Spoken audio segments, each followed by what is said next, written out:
United States of America and to the republic for which it stands, one nation, under God, indivisible, with liberty and justice for all.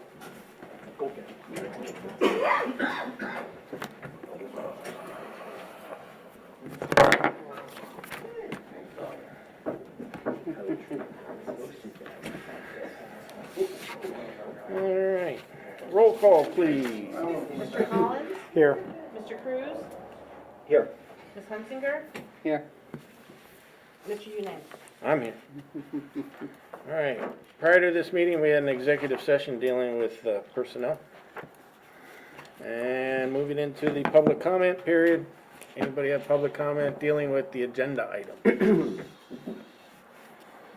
Mean nothing.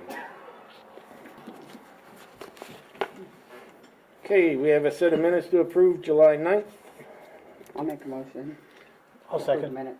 Motion was made by Georgianne, seconded by Lou to approve the minutes of July 9th, 2026. Any changes, comments, questions? Roll call, please. Mr. Collins? Yes. Mr. Cruz? Yes. Ms. Hunsinger? Yes. Mr. Unanimous? Yes, motion passes. Number 5, we're gonna skip over. No, just joking.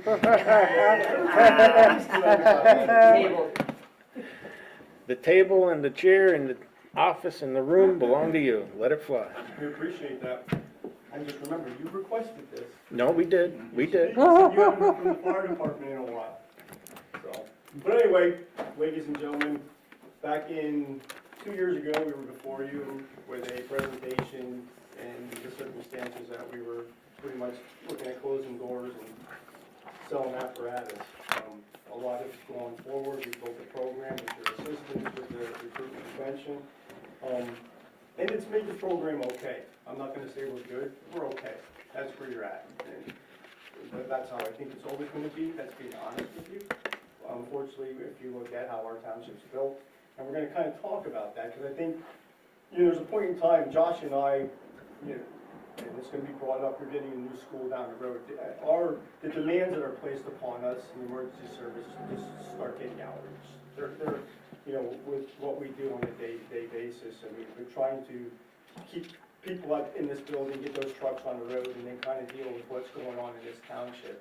And some people forget about that building down there, but when something happens in the township, it's the first place they look for is where are they. So, I want to talk to you a little bit about the township. So the first slide, you go to the next one.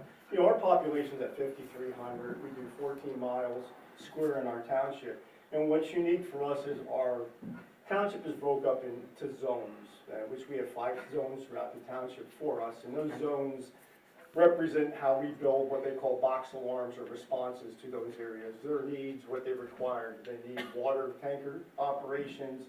Are they a high occupancy that might require a heavier response to those and so forth.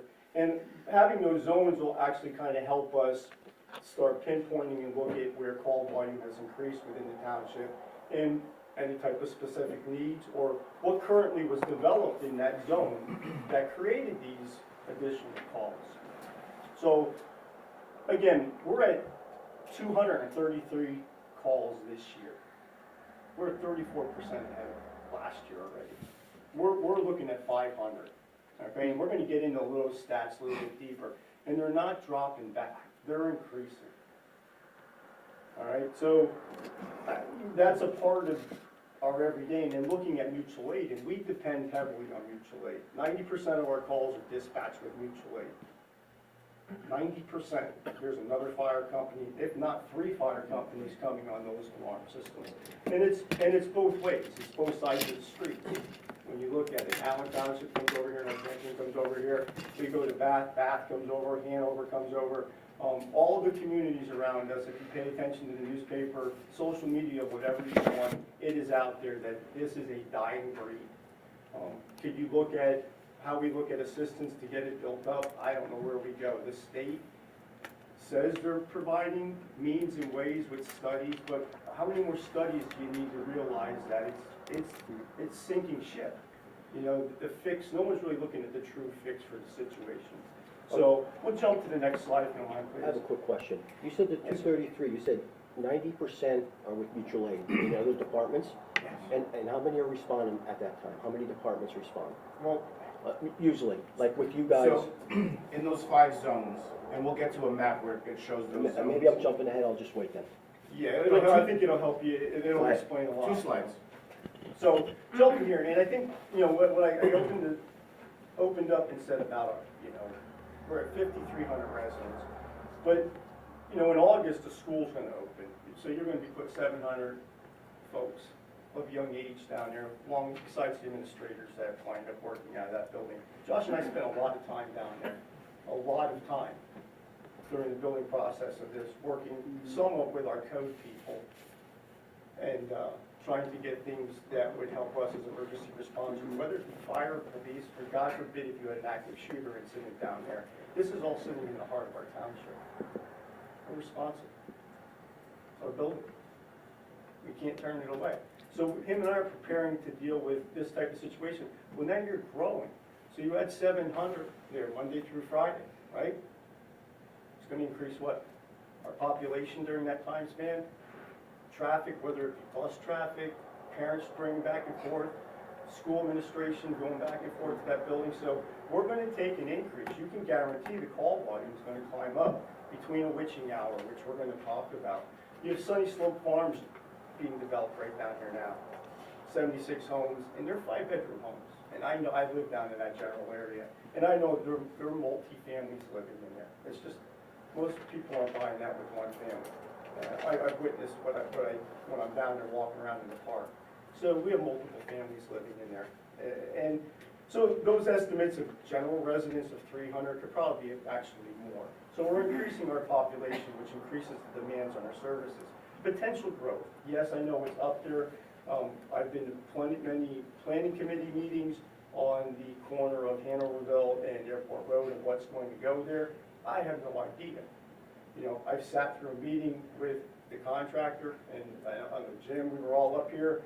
What would the emergency services need? Whether it goes in or it doesn't go in. If it does drop in, that's significant because it's 62 and older, it's elderly. Whether it has sprinkler systems or smoke detectors in it, I don't care, smoke kills. Just like fire will. You're still in evacuation process, medical calls will go up. We respond to medical calls. And I think we're going to prove that when we talk about one of the zones, how calls escalate with an elderly community. And that's nothing against us. But 62 and older doesn't really assist getting bodies in this building sitting up here. And this is just preparation for you to think about. I mean, you're all sitting up there. You're providing for the community. We're trying our damnedest to do the best we can to provide for it. And it's hard. I'm not kidding you. It's mind-boggling. Him and I are sitting here with a presentation for you tonight where I could have spent other time not doing this. And he has a son, you know, besides going on these calls. You know, and besides training, the staffing guys that are down there trying to put programs that the township's protected. It's a lot of invested time, and I don't think people really realize it. So, but on that nature, we, as council, you know, as planning committee, that's why I was talking to Mr. Mills. You know, him and I have conversation, and I said, and they, you know, norms on that, and they do look at, they're starting to see a greater impact on what these types of growth or development in our township and how they can affect us. And, you know, shame on us, you know, for years ago, I hadn't been here that long, 10 years maybe. I think we had about 10 years, about 10 years. After I retired, so I didn't want to get this deep into it, but unfortunately I'm back to both feet in and head underwater, involved in it. So I wish folks would have been in front of you way ahead of this curve before all these changes and the things were happening. The department will be 50 years old next year, which, you know, that's a hell of a milestone. If you think, you drop back when the department was created, it was getting created when the volunteerism was starting to decline. So to be able to sustain what you had, because over a period of time, you don't have many residents supporting the fire department, physically being involved in the fire department. So going back to the zones, and I think this might, Mr. Cruz, this might help you. And you can, I don't know if you can see that, but I think it's in front of you on your computers that up there. Kind of breaks down, it doesn't, it breaks down the township. So you can see what comes on, if you look at what you're looking at right now, if you had a dwelling dwelling fire, reported fire, even most times automatic fire alarms, carbon monoxide incidents, stuff of that nature. Those departments you see listed are being toned out On the initial on the dispatch, initial dispatch. not requested after we're dispatched. They're on right away. So, and So again, first call, everyone goes. Correct. and you can look at that group and go, wow, that's a lot of departments. You take zone 461 in the northwest there, you have 5 departments, but you gotta look how they're specified or they're broke down. How they're coming and what they're providing for that particular zone. So it's a lot of work that goes into there. But what's really wild is if you look at that, and one of our biggest zone issues, and you can go to the next slide, which has took a real big increase, is zone 465, which is the 512 corridor. Alright, so the 512 corridor, that's a East Allen, Bath, Hanover Township response to that general area. It hurts us because not having Jackson Road Bridge, we either travel through the borough of Bath or we have to manage our way down Locust Road, which is not the greatest road in the township to be driving some of these bigger trucks on. So there's an increased response time for us to get there, so that's why those two are on their box, on the alarm assignments over there. But if you look at last year, 2025, to what you're looking at in 2026, the calls are pacing themselves. I mean, our call volume's higher over in the 512 corridor, highest than throughout the whole township. So I said to Josh what's sparking that? And a lot of folks would be, oh, heavy truck traffic, probably accidents, not even close. So our alarms have increased over in that general area. I think you had that number. Our fire alarms have increased over there. So in 2025, you had 14 motor vehicle accidents over there, okay? Out of 63 calls that happened in there. If you look at the rest of them between dwelling fires, fire alarms, you're at almost 40% in alarms, activation. So what has changed over in 512? Development. You're correct, development. That's where you're getting the alarms. Exactly. Right. So, again, because a lot of folks immediately will point that it's a heavy truck route, and it is a heavy truck traffic route, folks. When you statistically look at it, like versus auto accidents and stuff of that nature, the development has sparked, the calls themselves. And that development, Regency is a retirement community. We've been over there, I've been over there for programs, the whole 9 yards. And those are things that you face, I understand that. So obviously when we're developing down the road, when we bring those types of communities, I guess, in here, we have to look at that potential or the additional call escalation that can happen from that. And it's an interesting stat because you look at how large our township is, and the next one is down by me, is my neck of the woods for call volume, 461, I think it was. 464, I'm sorry, was the next highest that's out down there. So, again, I mean, this might be irrelevant to you in most cases, but for us, we have to look at everything and how we're most impacted by the township, where about it takes place, and what resources are required to do that job. So you may go to the next slide. So again, if you look at the time span that we're running calls right now, current incidents from last year to this year, you're at 233. You're 32% higher in call volume already this year. Just moving forward, hopefully it drops, but it's been crazy. This month, I think we're at 270 right now. right, 270, correct. Year to date, 270.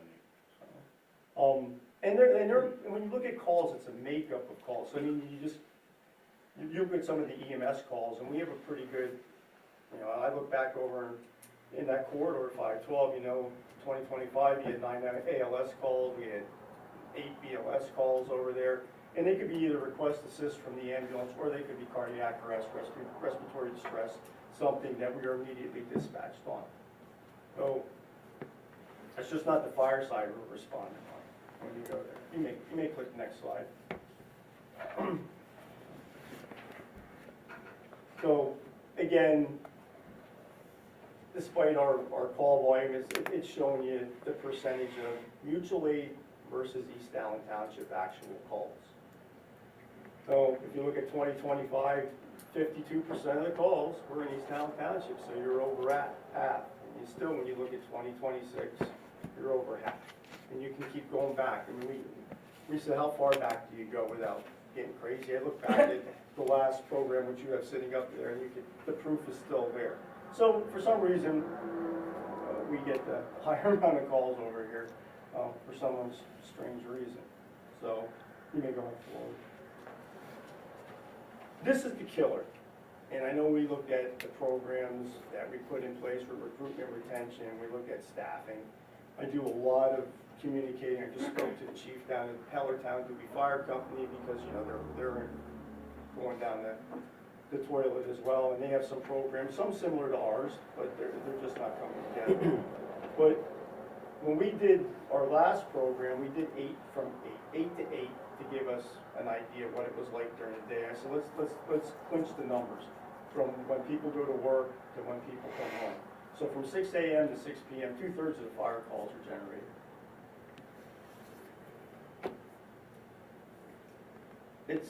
It's a battle you can't fix. For us, you know, I mean, we're trying to figure out ways around it, but I polled all the folks at our meeting, like who works during the day, who works at nighttime. No, everybody's working during the day. So I could have a roster of 50. They work till 6 o'clock. You know, right now your bread and butter during the day is, fortunately, if I happen to be around, is Tommy. Tommy's your bread and butter from over at, you know, at Public Works. You know, we had the 2 incidents today. You know, one was a medical emergency over off of 512, right over there by Broncos. Tommy was there within minutes to give updates and actually start assistance. And that's how him and I work a lot together during the day. Josh's father is our driver-operator during the day. When he decides to bag it at 70-some years, which is Just turned 70. just turned 70, you don't have a driver-operator during the day. Beside the gentleman there, which we're training him. He's only came on board since he found out the program, so we've been trying to get Gene up to speed to be a driver-operator, because he's normally available in the morning hours to be able to get wheels out the door. AJ sitting behind him, he's a police officer, so obviously if his schedule allows him, he's around. So, but it's, daytime is really difficult, you know, and it's just not us. I mean, you know, Hanover Township, they have road crew. Their road crew is allowed to respond within the township. They cannot leave the township. To go to emergencies, I don't think that's set in stone, because they have come to some of ours for critical type incidents that took place. You know, Allen Township, same way. Their road crews around during the day. That's how you're seeing those numbers come out the door. Northampton Borough, it's their road crew, is their fire department.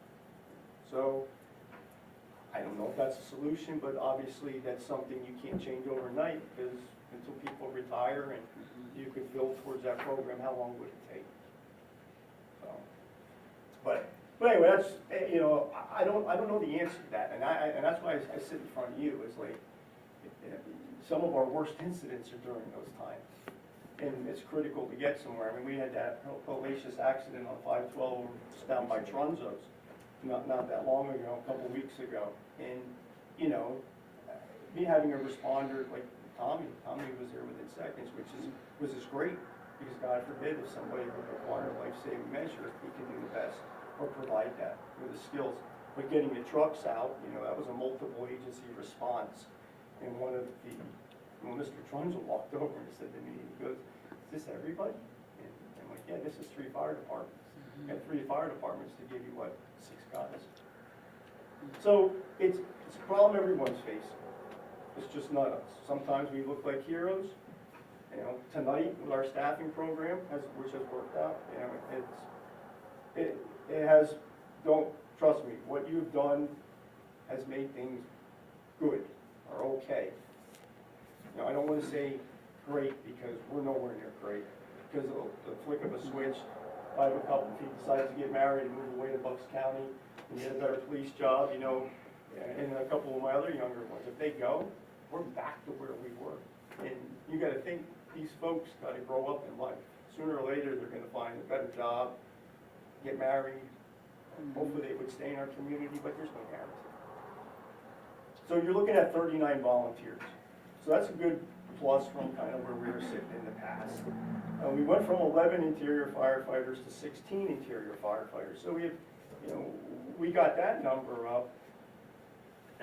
But it's with the staffing program, and I think we talk about recruitment retention. Yes, there's a stipend per incident for the guys when they go out. The staffing program allowed us to bring folks in from other departments that were trained. So Tuesday nights, Thursday nights, there's people sleeping at the fire station. Has that response made a difference? You bet your ass it does. Because when that truck's on the road within 2 minutes and can be on location within 7 or 8 minutes, you can't beat that. If somebody needs your help, you're not sitting there waiting around. If you look at our average response time, it's 8 to 10 minutes to get a truck out. Without people in the fire station. Yeah, without people in the fire station. So the program there has worked. But the thing is, when they're not there, they live in other communities, which are too far to respond to make that difference. You know what I mean? So it's like the program, it has its goods, and it has its bads, because it's been drawing folks in. I mean, don't get me wrong, I think we have one young lad, he loves it here, you know, since he's been down here. He comes here a lot during the week time, at nighttime, which is a benefit. So again, there are some, you know, goods that have developed out of it.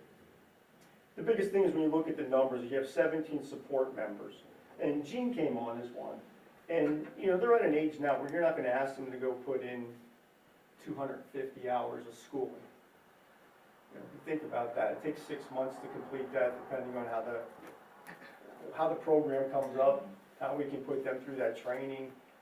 You know, again, and then it's asking them to make that commitment out of their life. You know, and I'm sure at his age, actually I shouldn't say, he's a bad example because he's done everything we asked him to do so far. 70's young now, you know what I He's mean? young, he feels young because he's around me. 62 years young. So, but in respect to that, you know, that jacks those numbers up, but the numbers that really matter are the folks that can run in that house when it's on fire. That's really the numbers that matter in hindsight. So, again, fire, police, they sit there, and as we get deeper, we're gonna talk a little bit about the response numbers. And unfortunately, the program that we utilize cannot break away from fire, police, and firefighters. It just gives Yeah, response. can you explain that to me, the difference between the firemen and the fire police? Like One what goes they in the do house, differently the other when no. that they come out? Fire, police? Yeah, what's the difference, like when there's a call, when the fire police come out compared to firemen? Well, it depends, because the state police have requested traffic control on different occasions, and fire police will go out and do that. You swear them in, or some type of, whatever, authority. I mean, can they go in the house too? No, No. no. Okay, They're so it's a strictly- whole if you different look set at- of If you look rules. at them, they're more like a scene safety police, you know, so they'll maintain traffic, you know, a safe traffic environment, keep crowds away or folks away from the actual incident, you know, monitor that. So they're your outside shell of protection of keeping the general population or public away from the incident, and maybe even curtailing or keeping the resident in check so that they don't become a hindrance, you know, while you're doing an operation at the call. So that's, you know, that's what they do. I mean, is there a need for them? Yeah, in our community, there is, because some of the way our roadways, having them is, you know, an advantage to us. We reduced our responses, though, like leaving out of our community. Because of the program, we were concerned about the funding. Because I know initially when the program was represented, it was brought up with $75,000, and now it's been reduced. And it kind of scares me, because I know I can come to you and ask you for it, but I know when the program was implemented, I said, please don't knock that money away, because we just started building the program the first year. So every year, just like every other budget, you find a place to cut. You know, we did drop that budget, right? Am I correct, Brent? It was dropped. Yeah, it was dropped to 65. So, right now, and I know, Mr. Unix, you're sitting at the oversight committee meetings reviewing the numbers. The numbers are going up, correct? You know what I mean? So I was kind of hoping that we knew where we would stand. I don't know if we'll hit the budgeted number that he has there. I think it would be an awesome thing to a degree because I know our responses are getting better. But I was just hoping that that wasn't going to be one thing they're going to be. He's a pain in the rear end. He's asking for more money. When we started here, when we knew that first year, there was no way we were going to touch that amount of money. You know, and then we dropped it down there. Could we get to that pinnacle? And I just don't look at, like, you know, originally we started at 75, and if I have to come back to you at the end of the year or beginning of next year and go, you know, we need 60,000 or 62,000, Jesus Christmas. Well, originally it started at 75. You know, you were willing to allocate that. So please keep that in the back of your mind. I told you when that came up, I said, you let us worry about that. I appreciate that. I appreciate that. One of the things, we dropped the fire police down 2 reasons. One, to cut back on some of that incentive funding that was going out, because when we go outside the township, fire police aren't really being requested by the mutual aid agency we're going to help. So we figured we'd leave them back in our community to stay here and then give them what they're actually asking for. So that was one of the other reasons we did what we did. So, any questions so far? I'm trying to go fast, but I just want to give you as much information, and it's all hard to digest. So this slide here is just giving you a general overview of average personnel per incident. And this is where, without ripping and having him rip the entire program apart to get who's a fireman, who's a fire police, this is taking the general response. So, yeah, the numbers have gone up, they look a little bit better, but during the daytime, that's because we get an increase in fire police, which doesn't generally help us on the fire suppression or fire operations side of that. And that's why, you know, that's a key note. So, again, we are positive because we moved that nighttime response up by that, 1.5 guys or almost a guy. You can go to the next one. So apparatus, and we'll try to go through this. There are going to be some questions that we're going to ask you because we need to know where things stand. The new, this 4611, that's the one that's being replaced. Hopefully, the end of this year or next year, or Should be the end of this year. that one's plaguing us. You know, that's been costing us a lot of money. You can go to the next slide. That's what's being replaced with. It's in build. I think Josh has been sending photos, so everyone has an idea where that goes. The next is this truck, and I know we had discussion in reference to what do we want to do with this vehicle, the aerial truck. And I know Mr. Unex said, let's hold off on that decision back then and see if we can kind of, see where we wind up. You know, do we get more manpower in here? Do you keep the vehicle? She's at 14 years of age right now. She needs a major PM, preventive maintenance done on it, which is costly. So in you know, do we need the truck? I don't know. I mean, what future development? We just built this school down here. Do you keep it? It's 14 years old. Do we make the investment in it and keep it running? Should you get 20, 25 years out of it? Fingers crossed, you'd hope so. Because that same truck, when you look at 986,000 you paid for, you're probably talking close to $2 million now to replace that truck.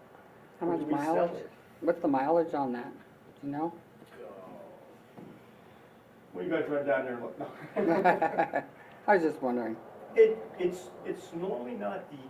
Right, I know it's, the everything mileage, has to be it's normally updated, the but I was hours just wondering, that- The working hours. because it doesn't go out that often, does it? Or She doesn't. Hmm.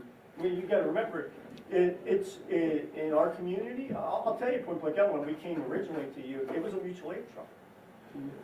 Because our initial manpower goes out the door with an engine, you know, fire suppression is what we looked at, and then that would be the next truck. Well, How many you people can weren't- drive that truck? How many people can drive it?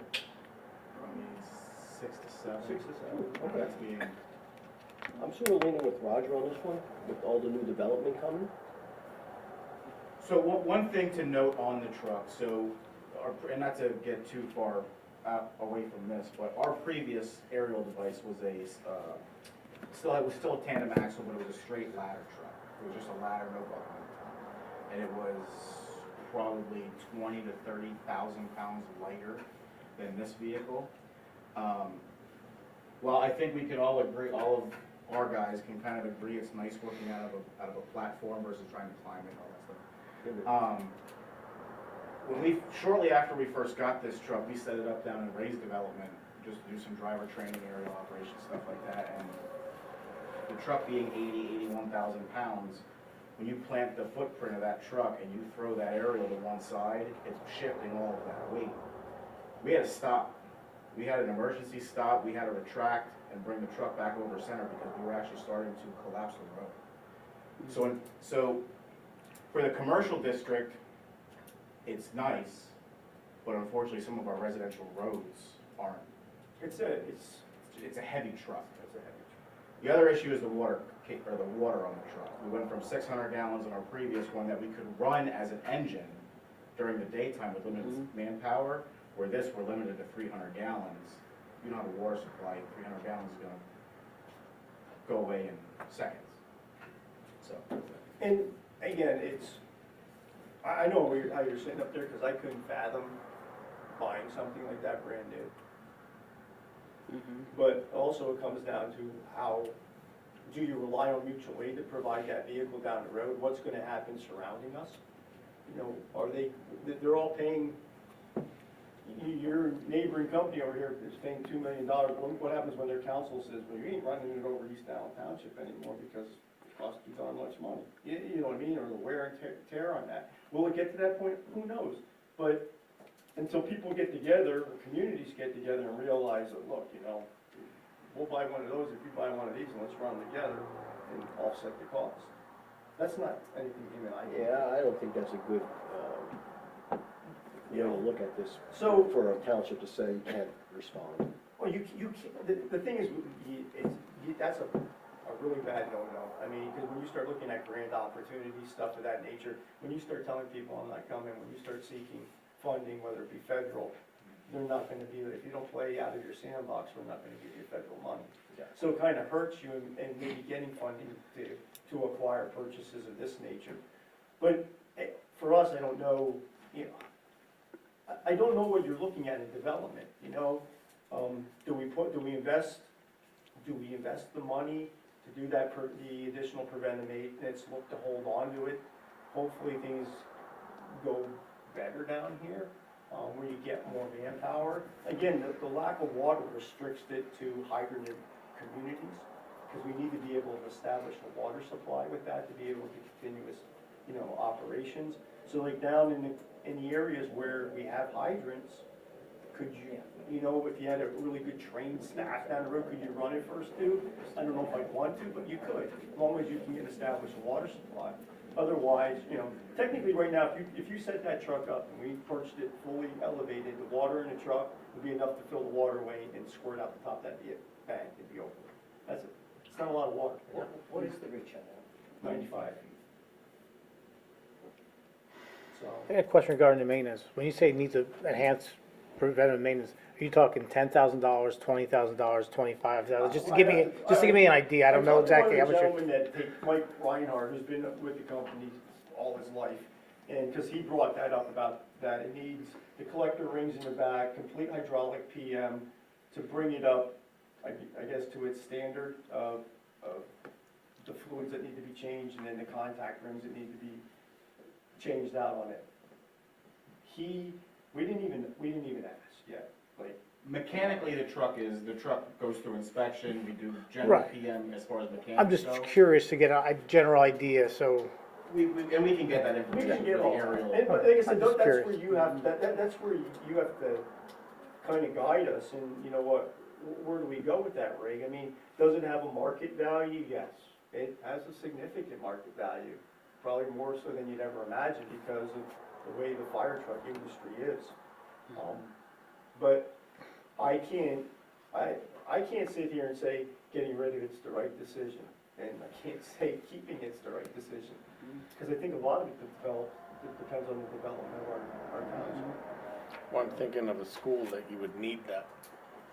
Keeping it ain't hurting us. As long as we all understand that we have to take care of that thing. We have to We gotta take care of everyone. So, and that's, You know, and I'm fine, I mean, that's something you can discuss, or we can get some numbers for you, and then we can make a decision on what your thoughts are on that, so. Any more questions? I don't wanna beat us up on that, but like I said, I'm presenting a lot of information to you tonight, because unfortunately, there's a financial side to all of it. The tanker, thank God we got the new tanker. She's been put to work, she's done a lot of work since we got her. Really good rig, very good price for what we got a brand new truck for, because this increased our pumping capability over the other tanker. You get the wheelies worked out. Oh, yes. Yeah. She did, I forget when the recycling center, how many loads we did that day. It was crazy, absolutely insane when it was done. I actually drove it, I spent most of the day on it that day. The only downside to this truck, and we brought it up, and I know we spoke to Brent about it, was in reference to its braking system needs to be enhanced. I mean, its onboard brake retarder, Jake brake, exhaust brake, whatever you wanna call it, is not of the greatest for this rig. There is an upgrade kit, and we're gonna pursue one way or another getting it for it, because you know, it's a lot of water, and you can tell guys, oh, slow down, or this, that, the other thing. And to me, is, you know, you run into an emergency call, they need water for a purpose, no one's saying drive it reckless, but you're gonna move, you know, and it's a lot of water weight. The brake, and it's constant, you know, so we definitely need to look at enhancing the braking on there. That would be the only, if you would say, drawback to it, that I would go with. Right, do you know how high the school is? How high the top of the roof is there? It depends how you look at it, because Without looking at the I didn't know plans, I when don't you were recall over off there. the top of my head, but there is a Because I know portion there's of it- different sections that There's- kind of look like higher. There's it's built into the hillside. Right. So it's stepped. So there is a portion that we cannot get a truck into that spot where it would be 3 stories. Okay. We physically, because it's in that courtyard area. So you're talking ground level, the next floor, and then the roof line. The school, you know, you got the courtyard built with inside it. Another whole interesting aspect of the school, but we've been working, again, not to jump off topic, but we have worked on that. We were a little upset, and I'm gonna put this point out there. We attended a lot of the inspections that took place down there, and I know they were looking for a temporary occupancy permit in reference to the administration building. And after having a conversation with some folks, I heard that that's normally not what's done, and I was kind of like, that's a great idea, because the building's not really completely done. Well, anyway, I attended the sprinkler inspection, fire alarm inspection. We were down there, we did radio communications throughout there. We did down there multiple tours with involvement, and we weren't included on the punch list from our Barry Isaac. I asked, they said, why weren't we notified when you were finalizing the final punch list for the school before you sent that temporary occupancy permit? And then secondhand was, you told me you don't normally do it for a business. So anyway, we received an email saying they were getting an occupancy permit. So Josh wrote a letter, and I agree wholeheartedly with it. It went to the general contractor, the school, in reference to the things that we feel that needed to be completed in that building to make it an environment that the general public could function in, and emergency services could, whether it be EMS, police, or fire. They are working with us, which is nice, has come back. So there are some things where, when I look at inspections and stuff of that nature, kind of annoys me, that we're not a part of that, because at day's end, we're the people that are responding to those buildings. So it's something that definitely needs to be addressed and taken up down the road. So get back on the apparatus, we're not here all night. The rescue truck's at 18 years of age. I know we had some discussion in reference to whether we refurb this thing, or do we get a new one, or whatever, or you don't do anything with it. Rescue truck's a critical piece of equipment to the township. You know, our industrial or roadways, stuff of that nature, carries a lot of unique equipment that's on it to be able to deal with those types of situations.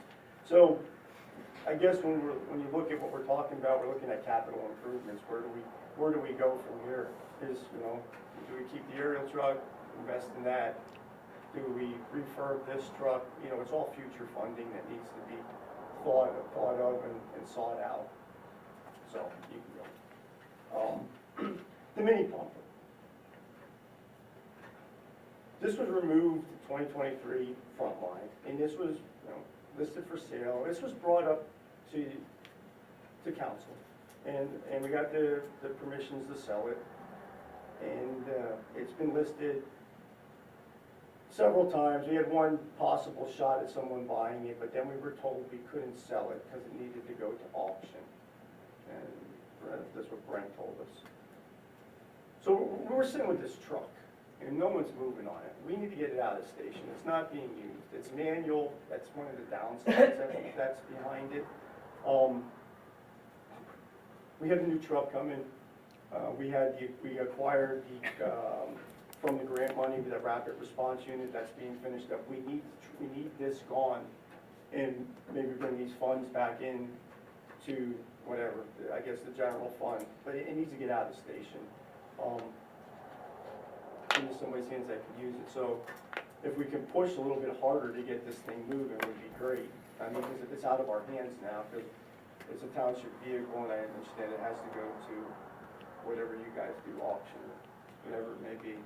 So that sits on in your lap, but the sooner you can move, that would be great. Does it have a hitch in the back? Yes, it does. We can use it to pull the sweeper along. Take it to the same Take it to the junk shop. Hit that sweet spot. The other part is, like, depending on this, if we need space in the firehouse when we're moving, it's like a car lot down there jockeying trucks around probably every other month. For a while, this truck sat outside. During the winter, we put a tarp over it during the winter time. We try to keep, What's the purpose of getting rid of it?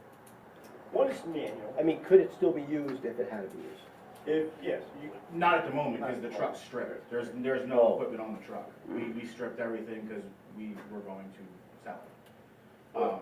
I guess there were some thoughts that were kicked in here, and maybe they're crazy thoughts. I heard the comments down the road. One was, would a vehicle like that be good for Tommy Geringer during the daytime when he was working township? Exactly what I was just thinking. And that would be up to Tommy, because I always tell Tommy, you take whatever truck you want during the course of the day, because you're one of the first people there. Because again, today he took his personal vehicle to get over to that incident over on 512. And I know originally, I think conversation, because I know I spoke to Brent in reference to it, possibly getting, because we allow him to run as a assistant fire chief in the township to give him a little bit more power and authority to be able to get things going. So we said it would be nice if his township vehicle had some type of emergency lighting that wherever he may be, he can get there in a better time instead of, you know, if he's up at the shop, he takes his personal vehicle and responds to calls in our township. You know, so is it something you could work out there? Could we outfit him or give him something, you know, I mean, because believe it or not, a little bit of suppression with a quick response could make it or break it from turning into a bigger deal than what it really should have been. So again, your thoughts, your ideas, whatever you want to do with that, Ray, we just need the room, just so we can get some of those other vehicles out of the parking lot, you know, into the fire station and ready to keep them protected. So, you may go on. Okay. So, I'm sure this is the one you're gonna love. This is probably one where you're all sitting back there. I dropped I gave you packets in front of you. And it's our banks from 2023, 2024 to 2025. So you can, this is kind of a little bit of a breakdown. That's a little bit more detailed that's sitting in front of you. And I highlighted some features in there because, you know, some things we need to look at and kind of give us an idea where we're going. But if you step back on the big slide, if you look at in 2023 alone, you know, what we brought in general money was $230,831.52. If you look at how it's spelled out, and you can see how the township funds, what you provided, what fund drive provided, what fireman's relief, so on, cell tower, all that, how it's broken down in there. And I can give a little bit more in depth, because I think, you know, obviously, we're not a cheap date. put in any way, shape, or form. Is there income that comes in? Absolutely. If that income dwindles or starts going away, as you can start seeing some of the numbers dropping there, you know, keeping that big truck is it gonna be financially feasible? You know what I mean? When you start putting all the pieces to the puzzle together here, it starts getting, you know, where are we gonna go? What are we gonna do? How do we fund these projects? So in 2023, you look at, and I highlighted on your packet just to kind of give you an idea of some of the big line items, the big numbers that were hit. And that was the last year of the truck loans. So after 23, we're not dealing with the truck loans. We had a big project was done in the station at almost $19,600 some dollars. The drains needed to be replaced within the fire station because they were collapsing, the ones on the truck floor. So that funding year, I believe you supported that funding. Because our normal budget was $45,000.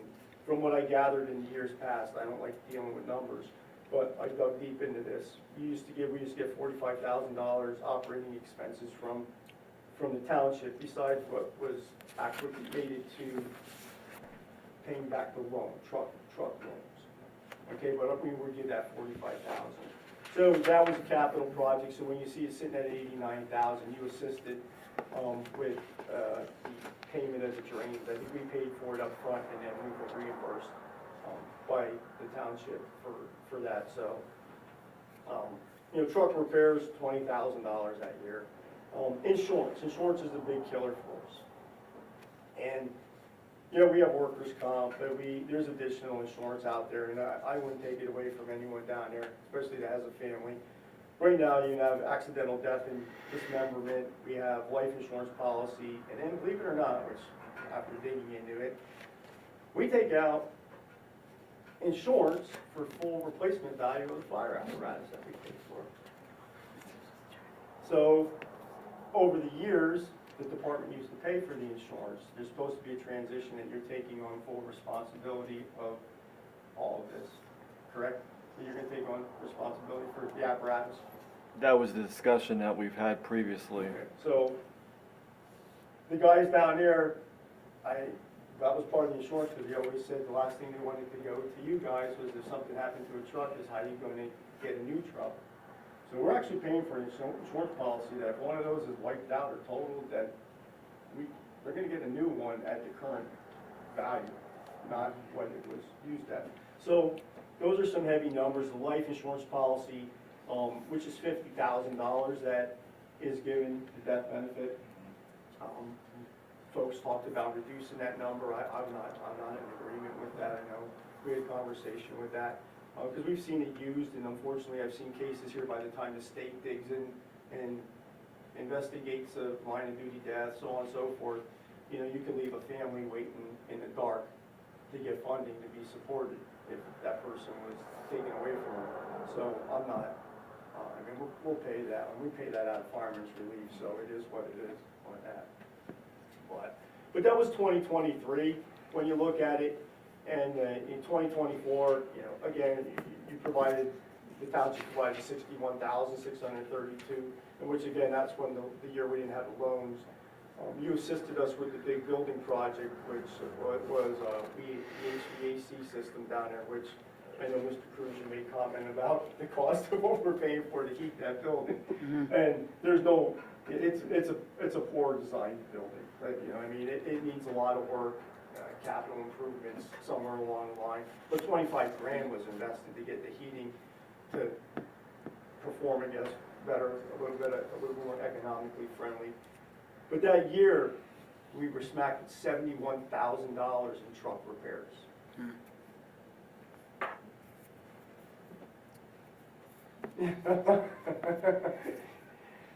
So, that's what I mean, having those bigger trucks, that wasn't the killer. The tanker and the engine were kicking us in the rear end during that period of time. I think that was the year the decision was to move forward with replacing that tanker.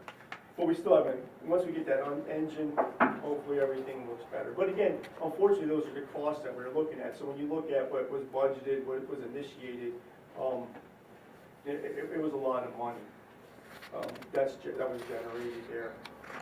And so in 2020, into 2024, Brent, I think, had a meeting. I unfortunately wasn't able to attend it, where the discussion was that they, instead of giving us the money that you normally give us, that you were gonna pay the bills. So we were gonna bring the bills to you, bring them to the township. The township was gonna pay them, I guess, the needs.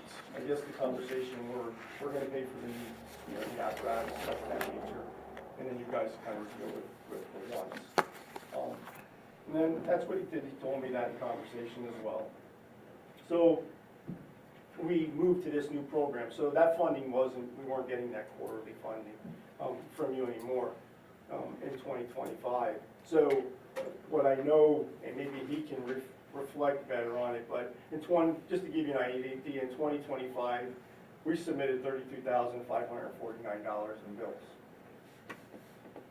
So that was actually less than the $45,000 that you normally give us. You know, 2026, right now we're registering $57,609. But $19,900 of that is a grant for the fire hose, so we're still below. And the only reason I bring it up is because we kind of ran it, well, I guess they brought a bill up for the generator to get our emergency generator serviced, and they said that there was no funding there, that the fire department should take care of that bill. That's a need in my book. I mean, I didn't know we ran out of money. I think what needs to be set up, and it has been brought to Brent's attention, was that we need a list of if this is how you want to handle that, then we give us a list of, hey, these are the things we'll pay for you guys, and this other stuff you figure out on your own. We need that in order to be able to see how we're going to function. You know what I mean? Because I hate to come up here with a bill and then go, hey, you guys ran out of money. I mean, and we'll pay for it, and we're trying. Because we'll talk about a little bit of the other funding that's out there. The fund drive. So besides, obviously, 28% of what comes in on the fund drive, if you look at the next slide, kind of gives you an idea of what's coming out of it, or what we're getting out of residents. So what do we say? 5,300 residents, roughly, or 2,300 residential structures. In 2025, you're at 23.46% of folks donating. Quick question before I forget. Yes. The cell tower, why is it going down? Isn't that under a contract? It's going down every year. We get others. I think the 1 year was a one-time increase when we signed the lease that was going into effect. That's not the change of the terms yet. I want to say in like 21, we changed the lease. Okay. There was a one-time signing bonus of like 6%. Because every year it's So going down. it's going up. The 2 years should be the same. No, I'm not sure why 31 and 30. Okay. The 34, I think, was the 6% increase. But we do not see that, so I don't have a copy of what comes in. Year are you basing? So I think in 23, the 6% increase went in. But the rate should be the same for the monthly, or however it's coming quarterly. Yeah. So these are direct payments that were deposited in the bank account, so $34,608 in 2023. And 31, and then it dropped to 30. And 30, yeah, and 20, yeah. As we're seeing, these are direct deposits into our bank. I was just wondering, because I thought it was a lease or a contract. So, I mean, again, if The only other thing that could change, and probably what it is, it may include rent payments. The county lowered the tax rate. You do have to pay taxes on it. They're Yeah. reimbursed, so that may be showing up as a revenue from SCBA when it's booked. I don't know. again, I apologize. I mean, I'm trying to dig. This is not my forte. No, I wasn't saying, insinuating anything. I I'm just don't know all wondering the why it was contracts. dropping if it was a And- lease. And I know, I mean, that's like debating the property is, you know, the firehouses, the townships, the parking lot, or the cell tower. I don't care, it's all yours in my book. And we should hold bingo more often. What's that? And we should hold bingo more often. That's the only thing that's going up in the plus. Yeah.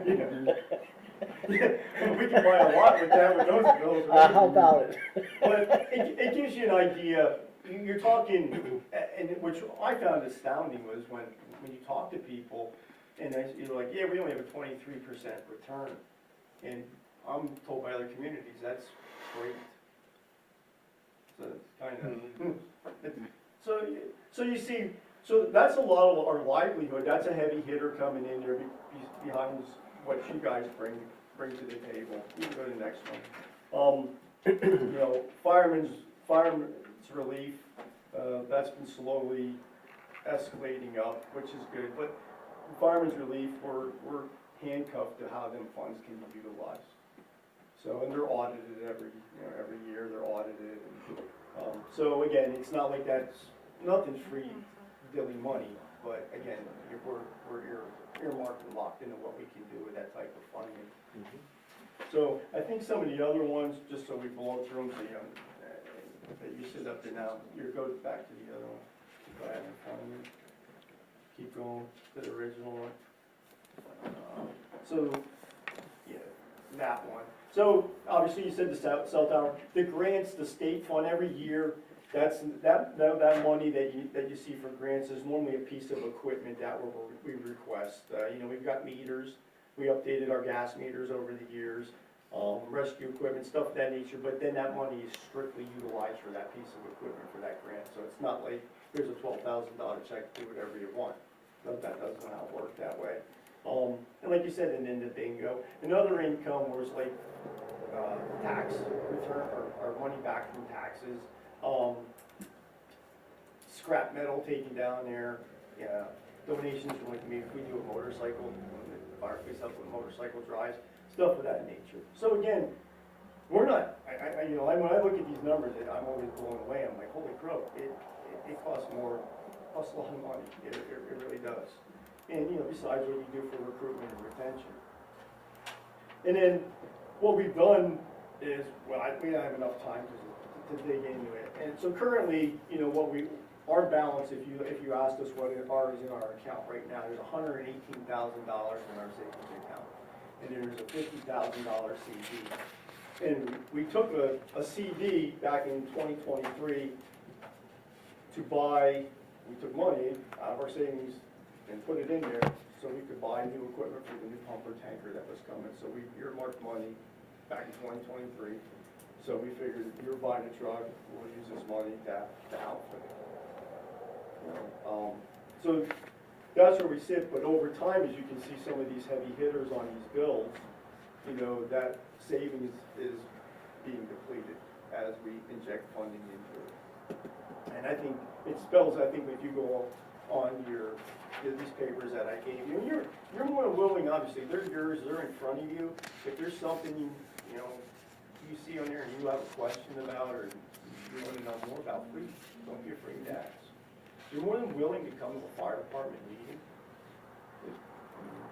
They're not as exciting as these, but if you're When are the when are they? You're more. First Monday of every month, First Monday.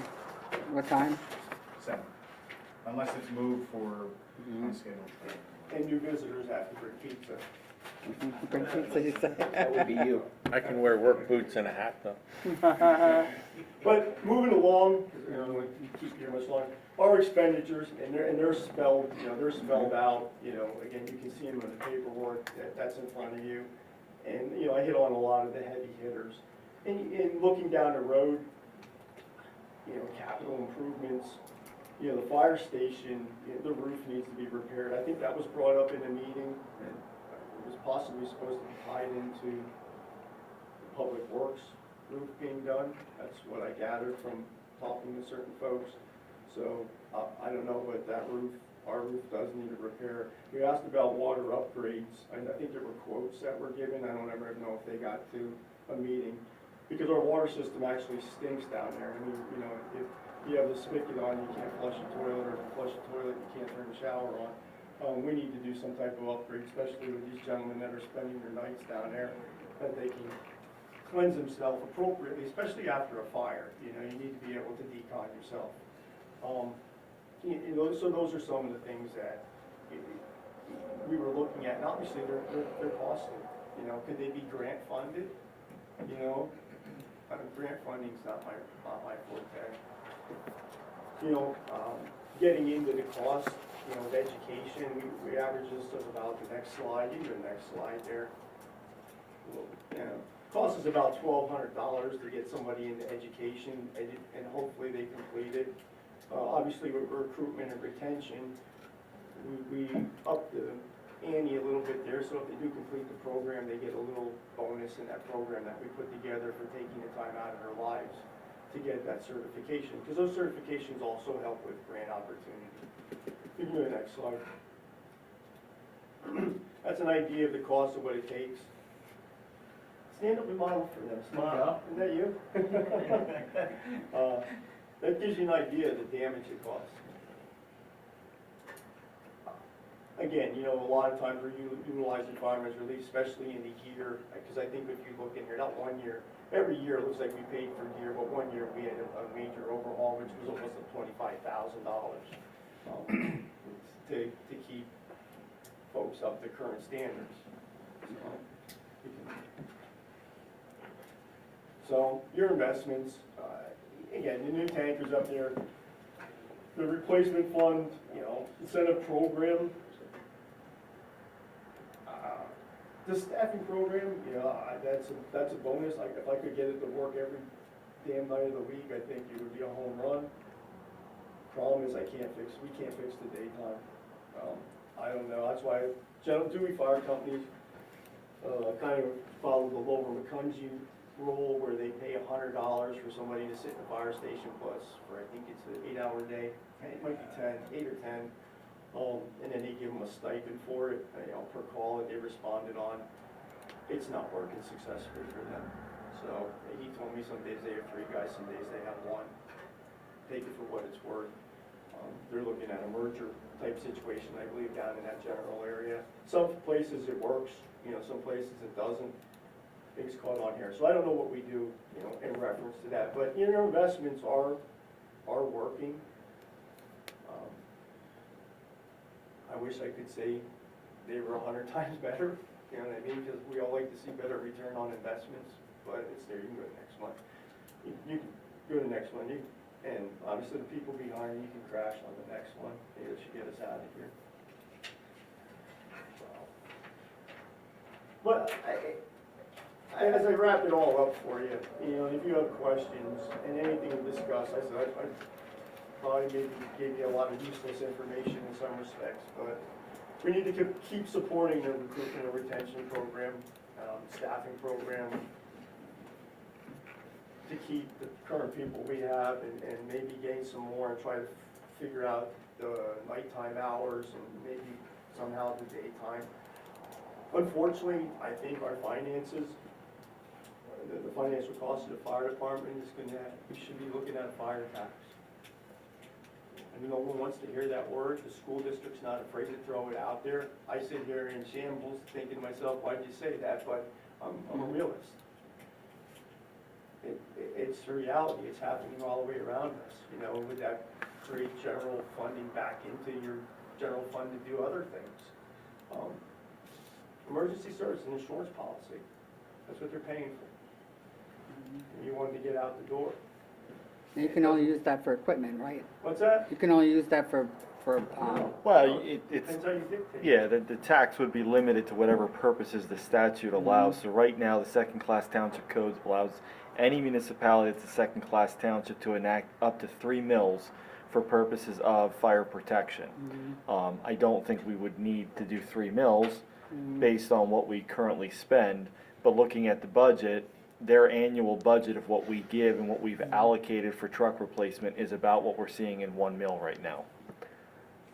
And that's money that we've dedicated since about 2006, which is about the same time, the last time we actually increased taxes. We haven't increased any tax in 20 years, and we actually decreased the hydrant tax. By doing the fire tax, though, it allows you to free up some of the funding that's kind of been stagnant from the general fund for other projects, whether it's public works or parks or something, or you reduce your general mill down to the appropriate and add that separate tax. But once the special tax is enacted, it can only be used for that purpose. So we can't say we're going to enact a fire tax and then we're going to spend it on a casino or something of that nature. Like, it has to be for that purpose. does it cost more for people to have like a warehouse, more for Well, a household? It would. It's based on the assessed value of the property. So instead of having a flat rate where everybody's paying, you're seeing that specific warehouse or whatever use it is, they're gonna pay a proportionate more than what a single family home is in the township. So, I mean, again, I'm not, you know, you can talk about fundraising too. I mean, you've seen the numbers on fundraising versus what expenditures are. You could fundraise till you're blue in the face. You're not gonna generate that kind of revenue. And I think I stated it before, and I'll state it again, I'm not gonna ask these gentlemen and ladies that are part of our organization to give any more of their time away from their families. They're already doing what they need to do. You know, it is what it is.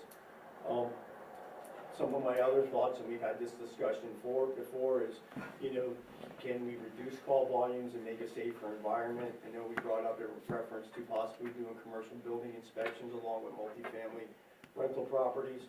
I still hope that's on the agenda and that communication's still going, because that's critical to life safety. Just proving that, having an inspections program, I wish we had a fire person dedicated when that school was being built. So on forth. Joint efforts with surrounding departments or municipalities, that's all on your lap. We work currently with our mutual aid fire departments.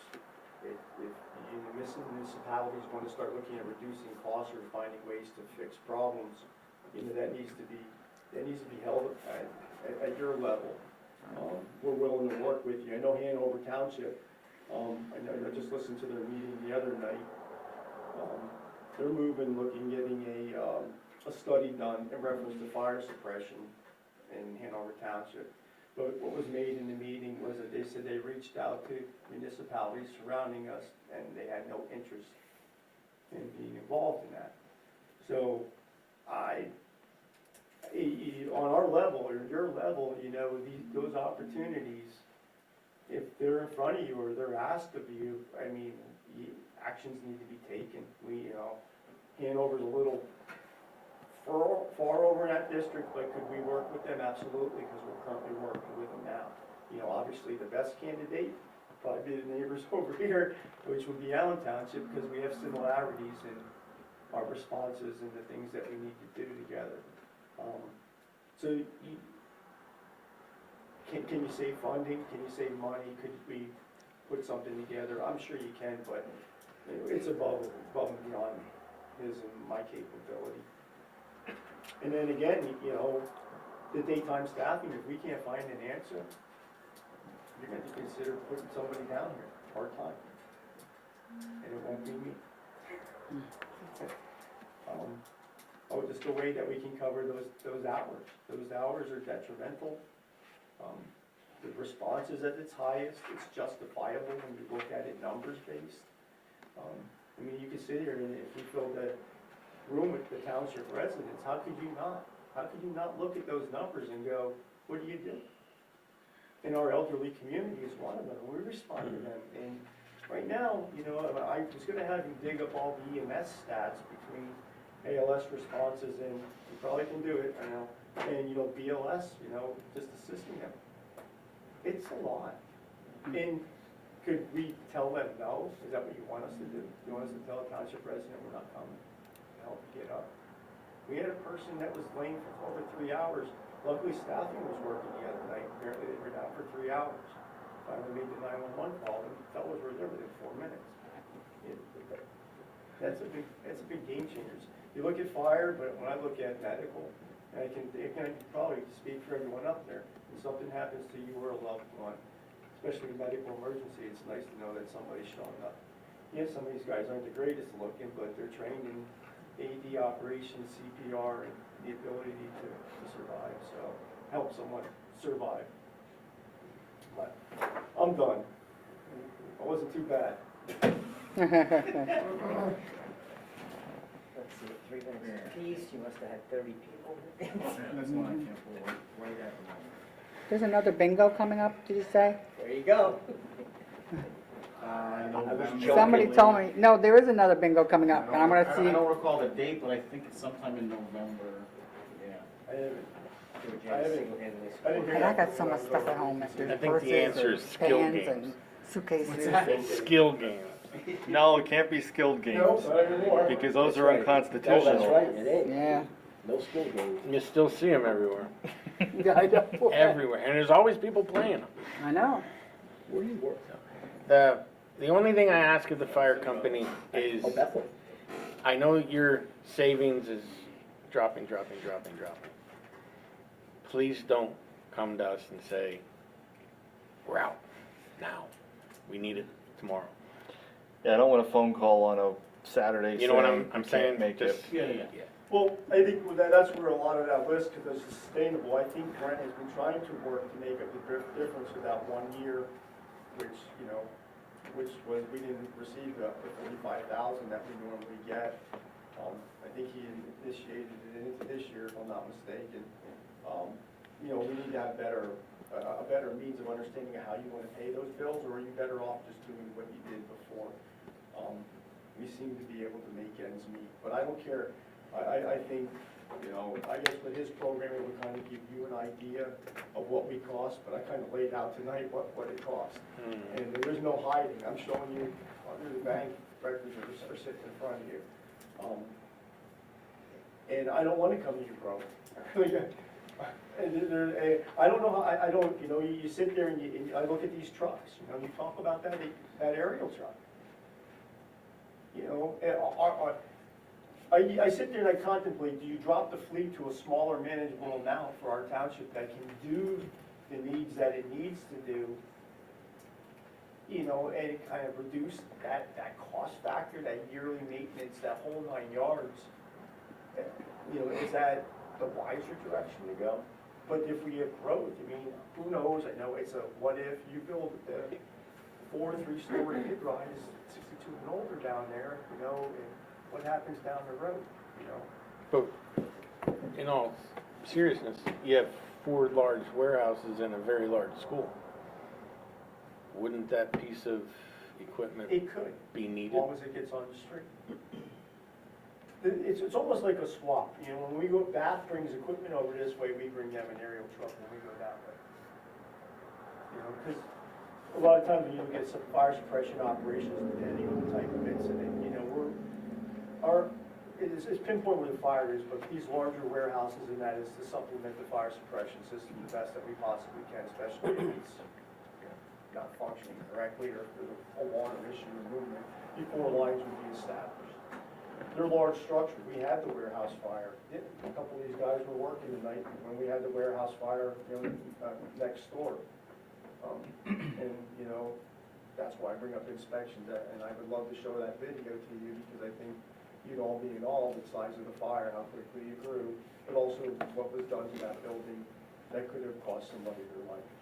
And that's where inspections are critical, whether it be these guys or the folks that work in those buildings. But to answer your question, you know, I'm not the kind of guy that sits here and go, I need a boat, an aerial truck, a rescue truck, a tanker, you know, wild land vehicle to be a fire department. That's not my mentality.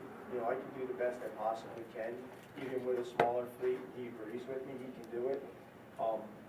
I think for these guys, it would be less education, you know what I mean? Because you know, I'm asking you to be a rescue specialist. Now I'm asking you to be a specialist in tanker water operations and water movement. Now here's an aerial truck. Now we got to teach you skills on how to fly this thing. You know, so you don't have as many people as you did in the past, but now you're adding more education on it. You know, I don't know. That's why I said, you know, I could sit here. I could. I'm the worst person. I could beat it up both directions. You know, that has to be a decision for you. And if you said to me, sell that damn thing, I'm not going to be upset. If you tell me to keep it, we're not going to be upset. I just don't want you coming back and going, son of a bitch, that's costing us a boatload of money. We should have got rid of it. You know what I'm saying? Mm-hmm. And I don't want to be coming to you saying we got to replace it for $2.1 million. I hear you. Are you gonna find out about what it could cost to, We'll get you the preventive, The PM stuff. Mhm. you know, like I said, and the rescue truck's coming up on that 18-year mark. And right now, it's taking you over 3 years to get fire apparatus. And it's either the first or, it's the engine and the rescue are the 2 busiest trucks in the fleet. And it's kind of a, So do you wait it out? I mean, do we wait it out? Do we wait till 20 and order it and get in 23? Or do you, and they're not coming any cheaper, are you better, you know, if you could it would be better off doing something now knowing that you're not gonna see it for 3 years and get it locked in at a price from now, I don't know. That's, again, it's a financial situation that we're in.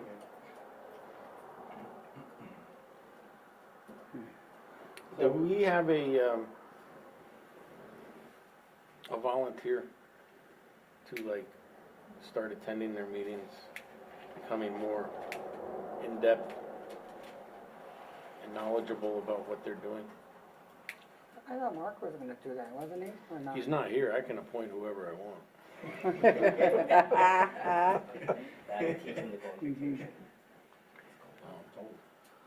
I just, like the generator, that one caught me a little off guard because that building's listed as a emergency operation. In which case, you know, it might be 10,000 for that, and instead we're paying 10,000 over here for this, but still, it's, to me, that's not a fire company issue, that's a government issue. Because it is meant for That's why I feel like it's emergencies. critical that we get a list of what we need to, what you feel comfortable financing or paying for our operations down there. But that's where I'm trying to get one of the 5 here to become a little more, Of course, we'll even give you gear and a pager if you want. We'll give you a siren, that way you can. Give you a Yeah. whatever you You got a want. blue light. you know, if only one of us just recently retired. Oh, here we go. You do have a lot with that other thing, the farmland and. Just put it on the generator too, we're gonna have a big radio Whoever wants to do it, please step Right, forward. coming very soon at the county. There's back and forth of if the county's gonna find funding to support and assist with it, but if not, the last quote I got, which is obsolete by now, was $89,000, just to do software upgrades to our current portable radios to make them compatible with the new Oh, county this system. new system's a pain in the ass. What's that? The new system's a pain in the ass. Well, well, it's interesting, we're a rock and a hard place because of the requirements and. Well, they're doing it to screw excuse me. Well, not them, but right now, the school district's they gotta amplify the signal. They're required to down there, and we can't get a direct answer, you know, we're gonna be changing over, but we need to currently operate on our current frequencies, and then to be able to switch over to P25, and our radio communications stink, we can't get out of that building. We're meeting there next week. Let's talk to Mark. Mark's really educated with the fire department, Okay. you know. I just think if we were more to day, Yeah, it'd be a lot easier, a lot more beneficial for both sides also. Absolutely. You're already committed to one, so.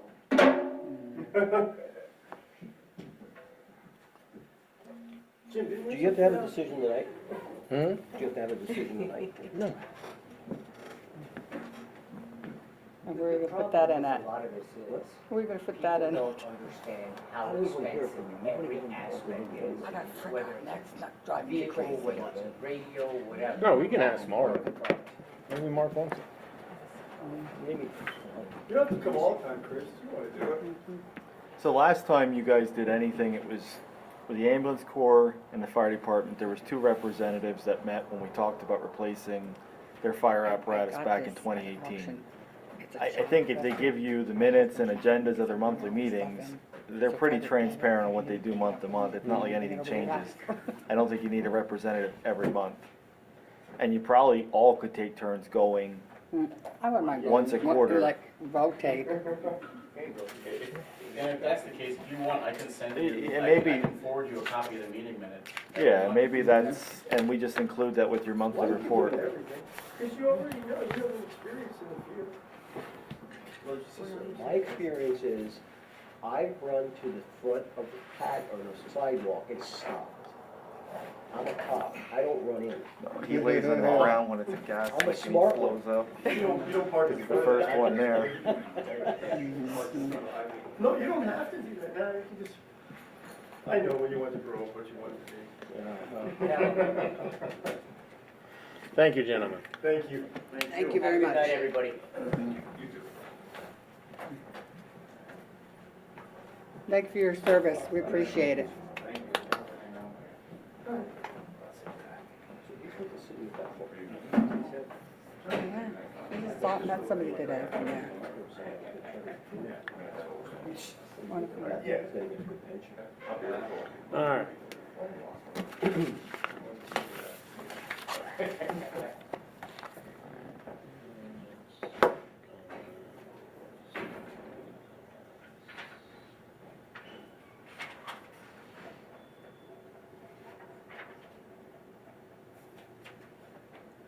I just have to get myself back where I belong.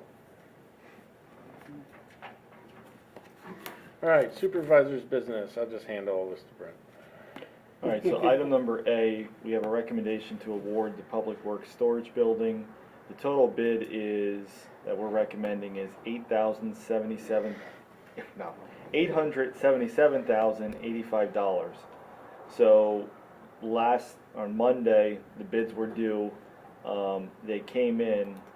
The bid prices for the overall base bid was the construction of the building, paving of the parking area, and installing a holding tank with some contingencies, range from $693,185 to a high bidder of $899,591.65. There was 3 bidders for contract 1. The alternates take it up to $755,000 all the way up to $982,000. Part of the alternates included the installation of fencing as well as gates around the property. We're recommending that those be deducted out, taken out of the contract, and we will use a CoStar's vendor to install fence at a future time. So the recommendation right now is to include the base bid as well as the compound curing, which comes out to $778,000. No. I gotta go back to the recommendation letter. Yeah, you're also doing the removal of the fencing. Well, I don't think we're gonna have the contractor include it because it's gonna be incorporated into the other bid. So the number changes by $3,500. Okay. But right now, we're recommending that the maximum bid be $877,085. That includes contract 1, $698,085. We then have contract 2, which was the electrical components, which includes the new electric service, as well as the lighting on the inside for $98,000. And the mechanical components were $81,000, which includes the heating system, connection of the gas propane tank, and also the backup generator for the building. So overall, we're looking at $877,085 for the That's for 3 a complete contracts. building. That's a complete building. Minus the Only fence. thing is the fence, and then also we would have to provide actual lighting inside the building. We're doing plug and play where all the lights will be outlets, so our guys are gonna be installing that, but we'll be able to use the building without lighting. So our recommendation is that we move forward proceeding with $877,085, and it be to the 3 low bidders for each of the contracts. Contract 1 is AK Petersheim Builders LLC. Contract 2 is Trivet Contracting, and contract 3 is KC Mechanical Service. Now, contract 2 and 3, there was only 1 bidder for each. They don't seem to be the most competitive price, but we're pretty much stuck. We can't award contract 1 if we don't award contract 2 and 3. But based on the overall bid, we were originally estimating $1 million for the building, so we still are way under that original threshold. But without really having other bidders, we don't know where we're at, if we're high or we're low. But this would get us a complete building. It includes the garage doors, the concrete pad, floor drains, has the generator, has 2 heaters, because there's also a firewall that has to go in the center to divide the building up. It gives us 7,200 square feet, which is, I think, 3 times the size of the current building. So all the trucks will fit in there, and then the future trucks will fit in there that we will not have to worry about in the future, which was always our concern. And nothing will be sitting outside with the current setup. So our loader, backhoe, tractor, equipment that pretty much values to $1 million, it sits outside, will now be inside with also the trailers and the crack sealer that we have. Street So- sweeper. Street sweeper could go in if we could start it up to get it over there. That's twice that's come up tonight. I'm gonna keep bringing it up until it's gone. I wanted it going 2 years ago. All right, so we're looking for a motion to Got it. accept the bid of contract 1, 2, and 3 and the associated contractors. As per the letter from Hanover Engineering dated July 21st, 2026, signed by Jill, for a total of $877,085. Well, you said it perfect. So moved. I'll second it. Made it easy. Motion was made by Chris, seconded by Georgianne. It's a lot of money, think about It it. is. Overdue. You got a higher CD rate there, Brent. Okay, any other questions, clarifications, comments? Roll call. Mr. Collins? Yes. Mr. Cruz? Yes. Ms. Hunsinger? Yes. Mr. Yunus? Yes, motion passes.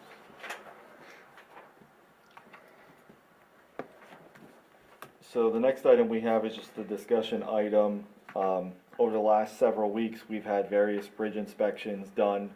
The North Halbia Street was the first bridge that was inspected, and because of the age of the structure and the new inspector that has been assigned as a subcontractor for Traffic Planning Design Corporation under the PennDOT Bridge Inspection Program, they have made us delineate and channelize traffic to the center of the bridge. So the current 30-foot wide bridge, we now have to cut 3 or 4 feet off of each side. So if you drive that area, you're gonna see it. I personally have looked, I don't think there's a concern necessarily in talking with the inspector. The only reason why this channelization has come is because the sidewalks are in disrepair and are heaving, which has warranted him, in his opinion, to have concerns. We do not see any more corrosion beyond what was reported 6 months ago. There obviously the bridge is showing its age. We did have to do a weight reduction in the past year on the bridge and post it so that there actually is a posted speed limit or weight tonnage on the bridge. But the bridge is showing pretty much the end of its life. Now previously we talked about having a meeting with the residents. We then talked with the bridge inspector at the time, and they felt, the bridge has another couple years in its life, that maybe that's preemptory. I don't know where we're at, other than it has a weight limit and channelization. It's not gonna get closed tomorrow, it's not gonna fall down tomorrow, but we do have to keep up with inspections and maintenance on it. So I just wanted to bring that to your attention, that you are aware of it, that at some point, we will have to, in the next 2 to 3 years, look at that structure of what is a long-term viability till where it gets to maybe 5 tons, if it even gets to that, depending on corrosion. The bridge was built in, I believe, in the late 80s, so it's probably beyond its useful life. We have looked at abilities to rehab it. There's really nothing you can do. We looked at putting arches underneath the arches. Because of the floodplain, we would restrict the flow to some degree, and it wasn't cost effective. We looked at going out and having concrete grouting done on the actual bridge where it would be encased, the areas that are corroded. That's almost as much as putting a new bridge in. So there's really nothing cost feasible with it at this time for repair remedies, other than a wait and see approach. So I just wanted to bring it to your attention. The other bridge I'm gonna let Jim talk about a little bit is the Jacksonville Bridge, which recently were reported a hole in the deck.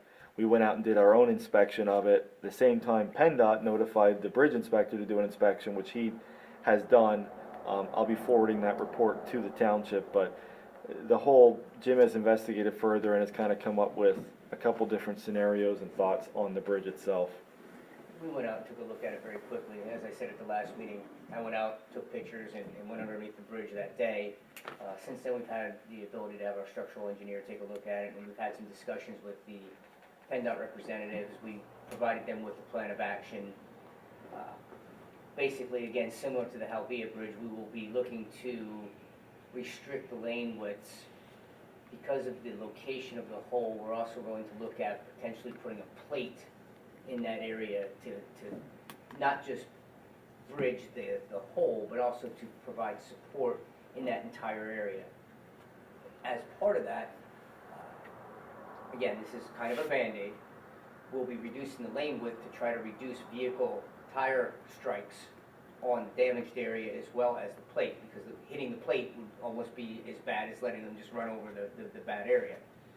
So that's the plan of action that we submitted to PennDOT. It was well received. We just now have to get to the detailed portion of that and the final specifications for the plating. As part of that, and trying to establish the timeline for this, I did reach out to the Lehigh Valley Planning Commission to verify the status of that bridge on the TIP program. It's currently listed in their documentation to go into preliminary design next year, and then following through to the following year. So 12 years from So, in light of what's going on, I contacted them and said, we are looking to find out, to verify that the status is indeed starting no later than next year, and could we probably request some type of accelerated program or even a design build. So I haven't received any answers on that yet, but I basically laid it out to them that the Band-Aid would truly be a Band-Aid and would still cost the township anywhere from between $15,000 and $20,000. Partial bridge deck repair is likely to cost in excess of $2 million. And a bridge replacement is probably somewhere in the neighborhood of $6 to $7 million.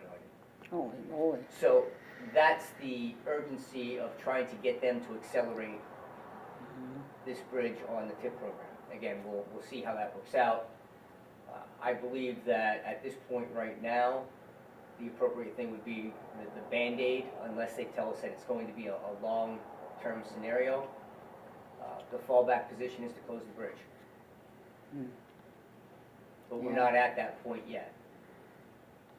Jim said he was buying us cones and road closed signs for, that way we're ready whenever we need to. Both bridges, you mentioned delineating narrower travel paths. Yes. How is that done? Well, basically what we're doing is we're going to use similar, if you haven't been out to Halbia yet, it'll be very similar to Halbia, but I'm considering only doing it as an asymmetrical along the north side, because that's where the damage spalling is along the bridge. I'm going to shift out both lanes tighter to the south. We looked at potentially doing a self-regulated lane closure where it would be a single lane bridge, but the difficulty there is because of the railroad tracks. And I am hesitant to try to have people using proper judgment when they should go and not go, and getting stuck on the bridge when the train's coming. Right. So I because of that, we're going to work to keep 2 lanes open at this time. How will that work with farm equipment going over it? Well, again, with Will the 2 there be lanes enough over, room with that? with the 2 lanes over, Don't go over the part that's closed. yeah, it's no different than what they would do now, Yeah. Georgiana. I mean, we're basically looking at restricting it asymmetrically approximately 3 to 3.5 feet. And that's because we need that wide of a plate to span the area where I want to get from the good structure underneath to the outer edge and span the spalling area between it. Yeah. And I think the ambulances need to get through there too if they Yeah. go over, because it's such a long way if you go the other way. The 20 tractor trailers that don't listen to our signs and go through every day, they take their half out of the middle anyway. You're gonna love this.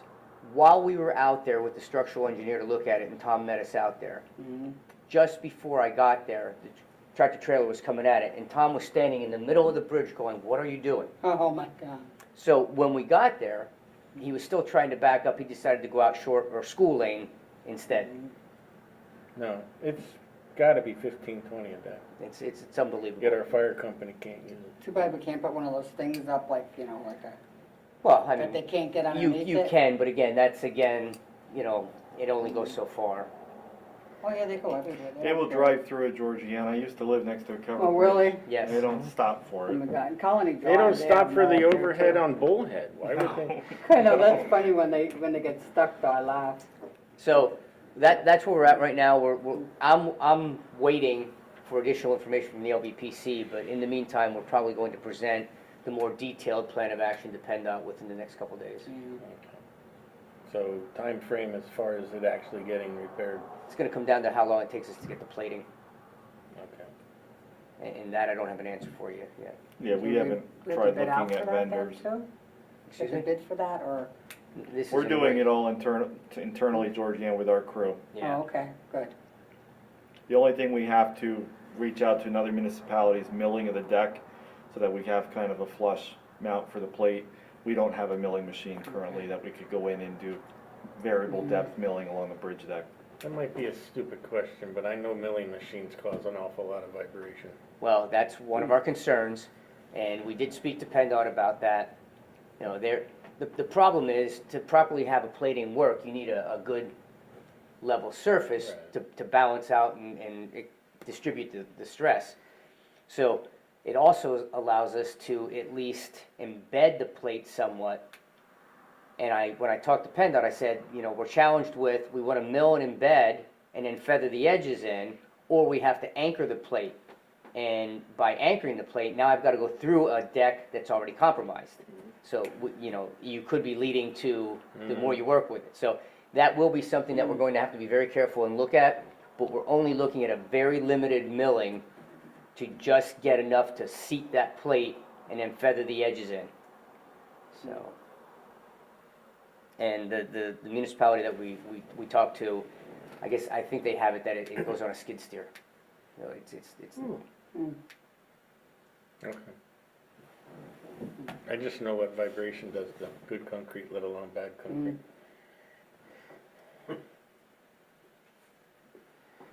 All right. Good. That is all we have for that. The next item you had is a consideration of elderly housing overlay. There was some miscommunication between staff and the applicant. The applicant did not know they were on the agenda, and that's why they are not in attendance tonight. So they will be placed for the presentation of where they're at with their current proposal for the request for a new overlay district to be created on the August 13th meeting for the Board of Supervisors for your consideration on the next steps of where they go. So, nothing else for that. There's no action needed. I would not discuss it without the applicant being present. So, other than that, you're to correspondence, which there is none. And I do have a couple of updates for you. The Township Line Road work, it has been delayed a week, so instead of starting the first Monday of August, they're looking at starting the second week of August. And just so that you're aware of that. Okay. And then one final thing. At the last meeting, we talked about potential brake retarder studies along 329 and Airport Road. Believe it or not, the only place that would be eligible for that type of restriction would basically be from Portland, this is along Airport Road, from right around Portland to Oh, sorry. the driveway at the barn house, give or take.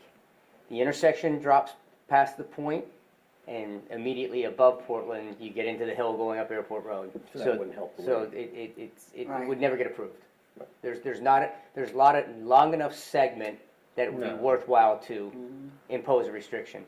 We figured that. And then on 329, basically right about where you get to the old bank property line between the barn house and the bank, that's where you go over the threshold again. So again, you don't have a long enough segment that they would approve the restriction. I went out and took, a handful of, measurements with our digital level, and it won't work. Which is kind of what we all thought, but now we know for sure. Thank you for doing that. And I think she left here thinking that it was not gonna happen. I try to be upfront and straight with people. I don't want to mislead them. All right, Okay. being nothing under correspondence, we're back to public comment. Any public comment? No? All right, Georgianne. Okay, make a motion to adjourn the meeting? Motion is made by Georgianne, seconded by Oh, Lou. One last chance. Anybody have anything? All right, Best all in laid favor? plans and less than that, Aye. huh? Opposed? Oh, no, I hope they ate without me by now. When I get home this late, I usually tell them they don't have to wait. What do you think about that? It says this thing here is 1921, I don't know about the child's dress or. Oh. nobody, Oakers might say that. I know, that's why this stuff sits. You know what? I said to my husband, why would nobody want to